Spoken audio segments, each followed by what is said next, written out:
Hey, cinema aficionados, Dan Patton, Screen Magazine. Thank you for checking in. Today we've got a really special guest, Signore Antonio Piazza from Italy. Antonio Piazza is the co-director of Sicilian Letters, a gorgeous and exciting film that's got a lot of the things that Americans love about the movies. Sicilian Letters is about the effort to apprehend the final major mafia boss of Sicily.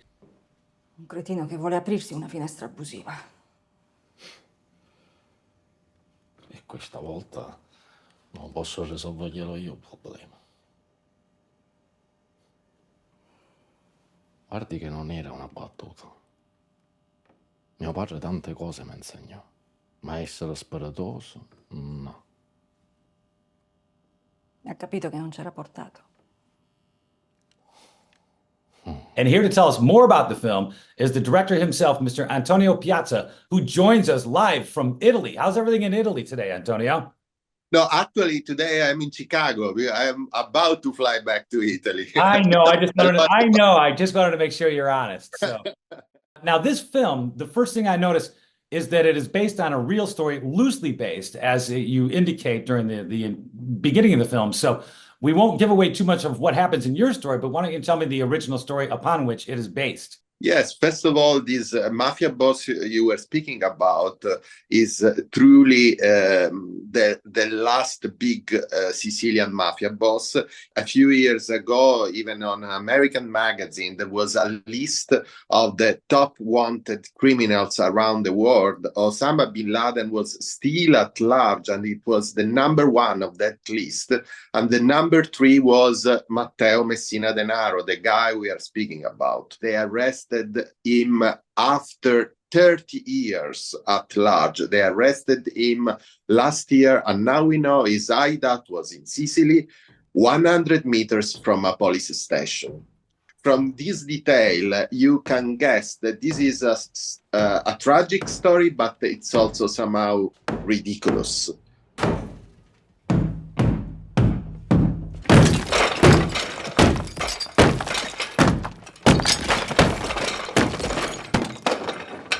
Signor Bonura, ma che ha combinato? Signora, non si preoccupi, in un paio di giorni richiudo tutto con una bella finestrella. Mi faccia richiudere immediatamente. Sì, d'estate in casa soffoco e necessito un pochettino di aria, mi capì? Ma lei non può aprire una finestra sul mio terrazzo, la legge non lo permette. La legge? Vabbè, la legge, che c'entra la legge con una cortesia fra buoni vicini? E chiamo i vigili urbani subito. Perché lei tutte cose in regola c'ha? How did the story in the film evolve from the initial concept to what we see on the screen, and how did you get involved? Actually, what you see in the film, it all really happened. What we say at the beginning, that the reality is a point of departure, not a destination, because with this we mean that the final destination is saying something about the human condition. But what we say about the story is completely true. And the beginning is an exchange of letters, because Sicilian mafia guys use these pieces of letters called pizzini in Sicilian. They are letters handwritten or written or typewritten, because they mistrust technology, of course, because they are afraid of technology. So use this archaic method of communication. And there was an exchange of letters between this mafia boss and a politician of his little town. And behind this exchange of letters, there was the secret services. L'amico onesto e ha sempre meritato un posto speciale nel cuore di mio padre. Quel faro, come scrive lei, la cui perdita rischia di farci sprofondare nel vuoto e ci assedia.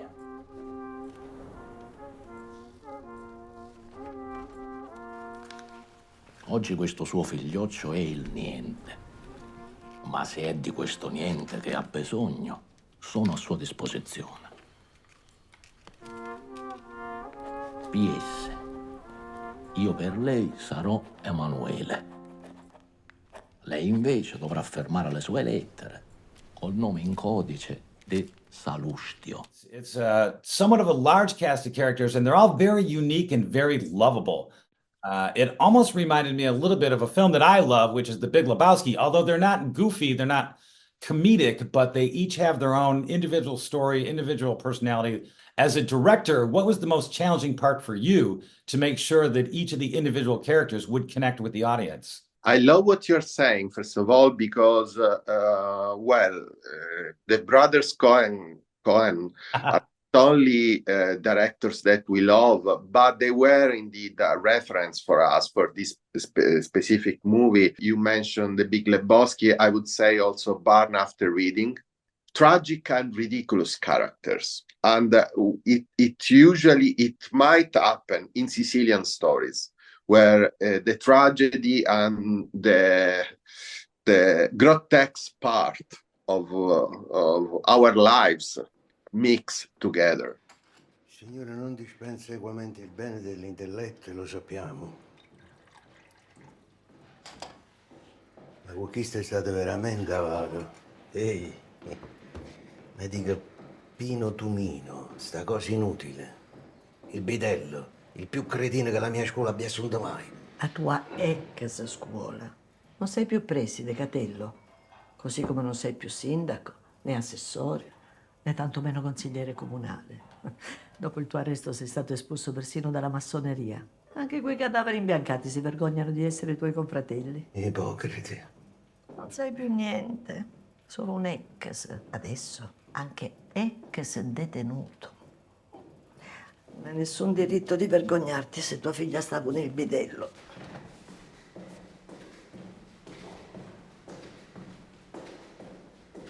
Non brilla per acume, ma è un ragazzo semplice, dolce. E il suo stipendio in questa casa fa comodo. L'intelligenza è una dote sopravvalutata. Guarda come ci siamo ridotti fidandoci della tua. It's a big cast. And actually, in the two main roles, we have the two most famous and important Italian actors. So one is Tony Servillo, that you might know from a film like The Great Beauty, Oscar winning. And the other one is called Elio Germano, an amazing actor and is the one who plays Iddu, the fugitive, Matteo, the character at the center of the story. We casted many of them at a very early stage of development, of the script development, and somehow it was writing with having them in mind, and that helped a lot. Non ha mai usato un certo tipo di espressioni con lui.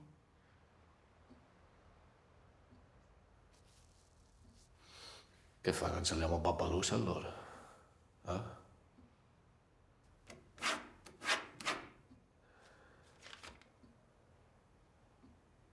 Io riprenderei da riconoscenza come mi insegnò mio padre, non dovrebbe mai venire meno. Addirittura cancellato.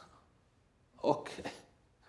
And in addition to the Coen brothers reference, of course, when people see the trailer and hear the plot, they're invariably going to compare it to Francis Ford Coppola's The Godfather.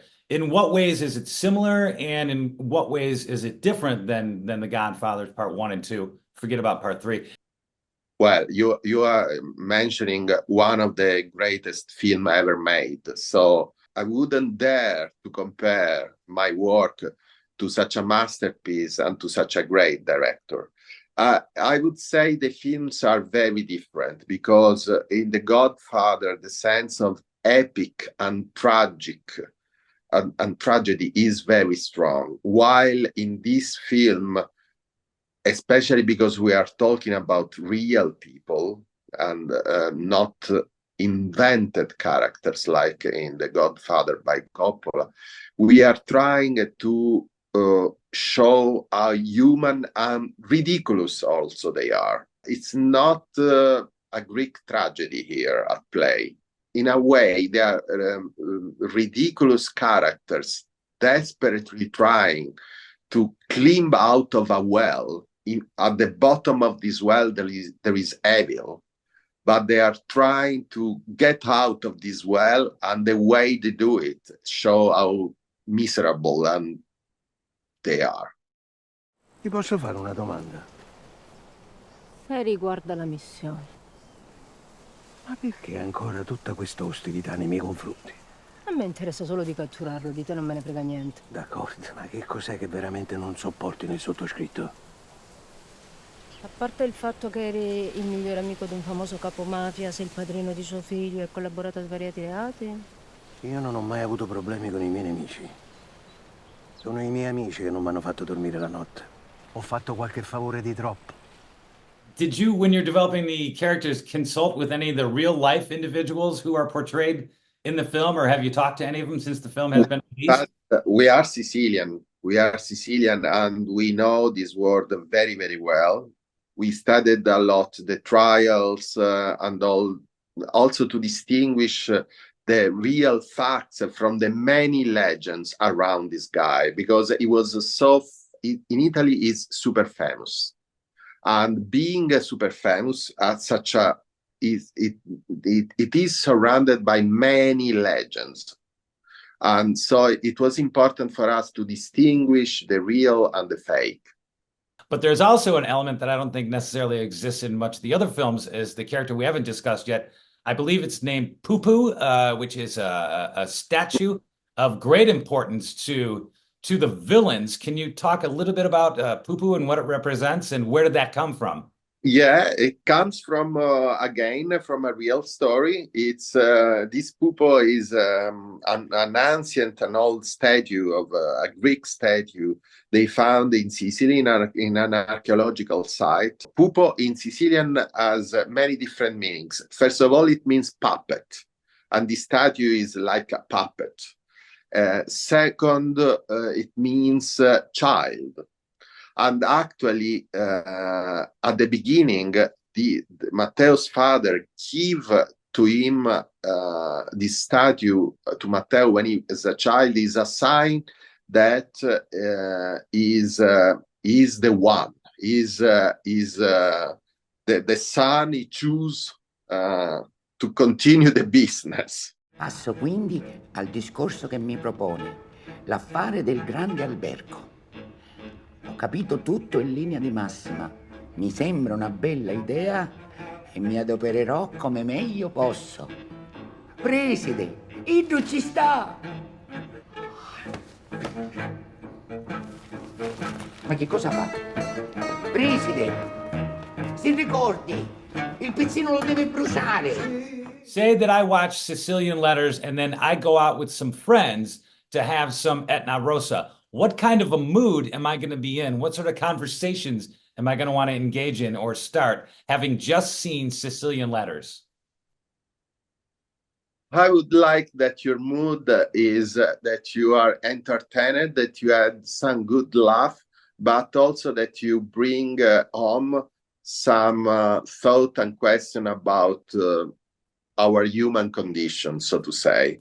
How much evil belongs to humans. Excellent. Well, congratulations. It's truly a triumph, an amazing piece of work. I wish you the best. This is Dan Patton with Screen Magazine, speaking with Antonio Piazza, director from Italy. Thanks for checking in. We'll catch you soon.